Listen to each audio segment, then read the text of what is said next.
everybody, it's Christy from Christy's Beautiful Life, and I am here to do Christy's Beautiful Life, I guess, tag. So I came up with a list of questions. We've all kind of done this before, but I thought it'd be really fun because we have so many new YouTubers to really get to know the newer YouTubers that maybe haven't done a tag. And so I'm tagging everybody. So anyone that watches this is a YouTuber, does scrappy videos of any kind. Play, just have fun, play, put your face out there. If that's a little too intimidating, it's okay if you can answer your questions with your hands in some sort of way. Everyone really does love to see your face. It's okay, you should do it.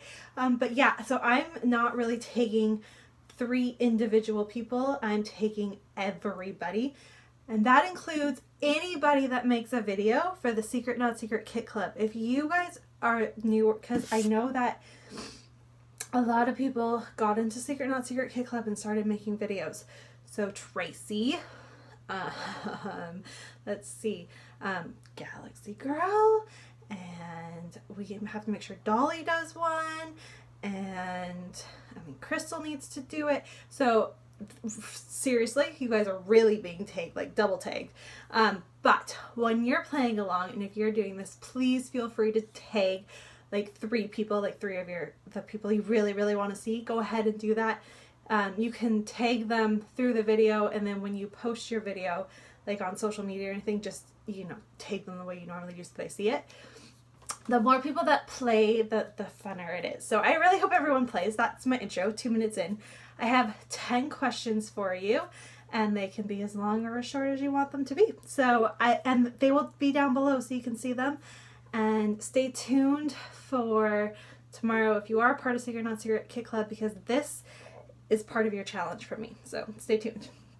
Okay, the first question is, what brought you to scrapbooking? And for me, I was brought into scrapbooking through my mom, who had done, I think, like Creative Memories. I was really young, so like 8. And then in high school, I kind of got into it and I was doing a little bit, went away from it, worked, was 20, you know, that part of thing. And then I really started getting into it once I met Sean, and then we found out we were having a baby and all of that. So really considering getting into it that way, 2013-ish. But I have been a scrapbooker and I have known what scrapbooking is since I was like 8 years old. So, and to give you a comparison, I'm turning 33 this year, if that helps.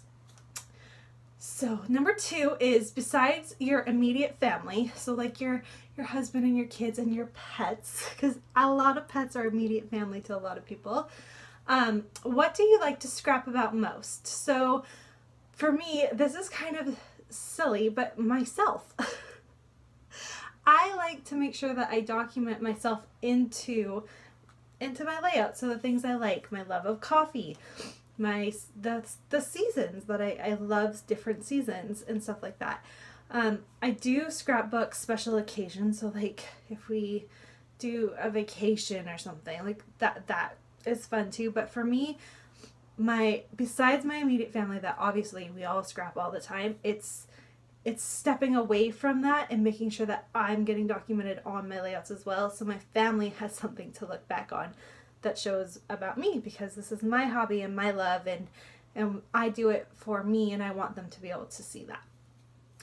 Number 3, are you a buy it all or use your stash type of scrapbooker? So that means like Creativation was, I'm so sorry, I'm pregnant, and every time I go to talk, it's like I catch a cold while I'm talking, so I'm so sorry. Creativation was just this past weekend, and so I'm curious, and I can't wait to see what people say about this, but were there lines that you're like, I have to buy all of it, I have to have all the new stuff right now? Or are you more into like, let's use our stash and like get through stuff, and we bought stuff to use it, and that's what we want to do? I am more of I want to use my stash. I love the new things. I get new things. I really do. It's not like I don't buy new things, but I love my stash. And if you haven't been watching my series, One Little Word into Action, I am doing all of this huge reorganization of my room, and my room has been a disaster for a whole month because I'm trying to really get down to just the things I love so I can scrap with them and create these beautiful pages with the things that I just absolutely love, and everything else I'm letting go of. And so I am definitely more of the stash than the must have everything right now. I used to not buy anything new until the collections were like quite old and a new collection had already come out from someone. So buying new stuff is kind of a newer thing for me, and it's if I get like a kit, tends to be where my new stuff comes in. Although stay tuned for that because something could be changing with that. Let's see, where are we now? Number 4, what you need to be, what do you need to be in your perfect scrappy mood? So is there a comfort that you have to have in order to get yourself in the mood to scrap? For me, it has to be morning or during the day. I am not a nighttime scrapper. I fail horribly at scrapping at night. I'm too tired. Part of it, I'm sure, is just the way that the age of my children. So I run around all morning. I'm up very, very early in the morning, and so by the time like dinner is done, I'm done for the night. Like the idea of going into my room after 5 o'clock at night, not happening for me. I have to have water. I like my water. I don't drink when I scrap. That's not like, I don't have to have wine or like a Pepsi or something. I have during the day, but I have to have water, and I will have coffee. Although I find that I get so distracted in what I'm doing that my coffee gets cold. I like to have music on or a process video, although I tune it out. So it's on just as background noise because I like to have the noise, but I don't have to. A lot of times my kids are sitting right where I am watching their own show, and that's fine with me. I don't have to have something to get me, like I don't have to have the noise. And it can, like I say, it can be any noise. The fact that my kids are watching shows, that's totally fine with me. It's just more like it has to be, it's the time of day for me to get me in the mood to scrap. It has to be morning or, mid-morning, early afternoon. Like I said, once it's 5 o'clock, I am done for. So number 5, are you more of a literal scrapper, or can a random embellishment be on your page just because it's cute? So this is kind of a fun one, and I cannot wait to see what everyone says about this. Are you the type where, for example, I just created a layout about a tea party that I got to go to for my son. And after I filmed it, I looked at my page and realized I had nothing to represent tea on that layout. I had butterflies and like girly mom stuff, but there was nothing tea related. And I have tea embellishments. Like I have this. I'm actually trying to see if I can fit this onto the layout when I pull it out. And but I just don't, it doesn't have to be. For me, I'm not a literal scrapbooker. So I can add a random embellishment on a layout and be completely fine with it if I feel like it fits within the design that I'm trying to do. It works for me. I'm cool with that. I actually tend to be like almost anti-literal. Like I don't have to, I don't have to match my photo to the products. I am not like that at all. I'm much more outside the box when it comes to stuff like that. So for me, I'm not, but I cannot wait to see what everyone says, because I kind of know some people's styles and what they're like, but it's fun to see who is and who isn't literal versus a little bit more outside the box. And what makes you like that? Are you just would you like to be more outside the box, or would you like to be more literal? There are times I wish I was more literal because, for example, I have all of this tea stuff. Like I have tons of tea embellishments. Not a ton, but I mean I have them. I know I do. And I didn't even use them on a tea layout. Like, come on now. It's so funny. Number 6. How many pages do you try to scrap in a certain amount of time? So like in a month or within the year, or like it's gonna be whatever fits your criteria for this question. For me, I tend to have a goal of about 8 layouts a month. Anywhere from 8 to 12 is perfect for me. I find that's my happy medium. I scrap a lot, obviously, because I do some series and stuff. I used to be on design teams, not right now. Maybe, in the future, again, I'll try. But right now I really like not being on teams. It works for me. I like to do some guest design stuff. That's really fun. But yeah, so 8 to 12 is like my happy medium per month. So that turns into, you know, 8 times 12, which my brain isn't going to do math right now, so don't make me. Okay, number 7 is your favorite collection from last year, so from 2018. And mine is kind of a tie. I really liked Willow Lane, Willow Lane, the Maggie Holmes one. I think that's probably my favorite, but I haven't fully played with it yet, so it's kind of a toss-up. But I really do think that was probably my favorite line. That was the one line that when it came out, I bought it all. And I haven't done that in a really long time. I've been able to just get little bits in my kits and stuff. But no, Willow Lane, I was like, I need this. I need all of it. I have to have it all. And also Auburn Lane, right? That fall line from Pink Paisley was beautiful. I didn't buy that all, but it was definitely one of my favorites. So it's kind of a tie between those two. They were both beautiful, and I loved playing with both of them. Number 8 is, what is one scrappy technique that you have never, or you've rarely tried, that you wish you were good at or better at, or you just were more brave enough to try it? And that one's a little bit of a harder question for me. So for me, it's probably like using cut files. So I have them. Like I said, I have friends that have sent me, I have a box, like this really awesome box full of cut files, but I don't think to go to them or to use them as a main feature on my layout, because it's just not something I do. So I would like to get better at it because they're so much fun and there's so many different options, and the more I use them, I'm hoping the more I can convince myself that down the line for Christmas or my birthday I can ask Sean for one for, you know, that, and then I can start using them and making them a bigger feature onto my layout. So for me, I think it's definitely cut files. I'm kind of happy with where my mixed media level is at. I don't need to go any more into what I'm doing. I do it when I want to. I do a little bits here and there. I'm not a mixed media heavy person, so but I do like when I do it. I like the little bits that I've done. I have learned to be subtle with my mixed media. That is my happy medium, is a subtle mixed media. Okay, let's see. We are on to number 9, so 2 more questions. What color combo do you think we should see more of? So you know how pink and teal is everywhere all the time, and that's kind of all that's been around.